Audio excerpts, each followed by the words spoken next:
ভারতীয় স্থল শুল্ক স্টেশন ব্যবহার করে বন্দর এবং বিমানবন্দর দিয়ে বাংলাদেশ থেকে তৃতীয় দেশে পণ্য রপ্তানির জন্য বাংলাদেশকে দেওয়া দীর্ঘদিনের ট্রান্সশিপমেন্ট সুবিধা বাতিল করেছে ভারত। দেশটির কেন্দ্রীয় সরকার এক বিজ্ঞপ্তি জারি করে বাংলাদেশের এই সুবিধা বাতিল করেছে।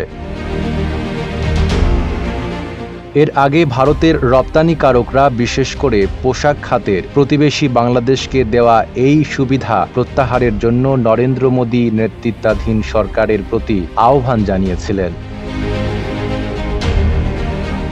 দেশটির রাষ্ট্রায়ত্ত বার্তা সংস্থা প্রেস ট্রাস্ট অব ইন্ডিয়ার এক প্রতিবেদনে এই তথ্য জানানো হয়েছে। এতে বলা হয়েছে, এই সুবিধার ফলে ভুটান, নেপাল এবং মিয়ানমারের মতো দেশে বাংলাদেশের রপ্তানির জন্য বাণিজ্য প্রবাহ বাধাহীন ছিল।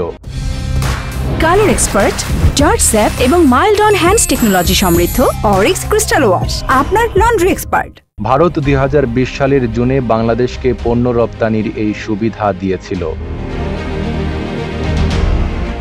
8 এপ্রিল জারি করা ভারতের কেন্দ্রীয় পরোক্ষ কর ও শুল্ক বিভাগের বিজ্ঞপ্তিতে বলা হয়েছে, 2020 সালের 29 জুনের জারি করা সার্কুলার বাতিলের সিদ্ধান্ত নেওয়া হয়েছে। সংশোধিত এই সিদ্ধান্ত তাৎক্ষণিকভাবে কার্যকর হবে। তবে আগের সার্কুলারের প্রক্রিয়া অনুযায়ী ইতোমধ্যে ভারতে প্রবেশ করা বাংলাদেশি কার্গোকে ভারতীয় অঞ্চল ত্যাগ করার অনুমতি দেওয়া যেতে পারে।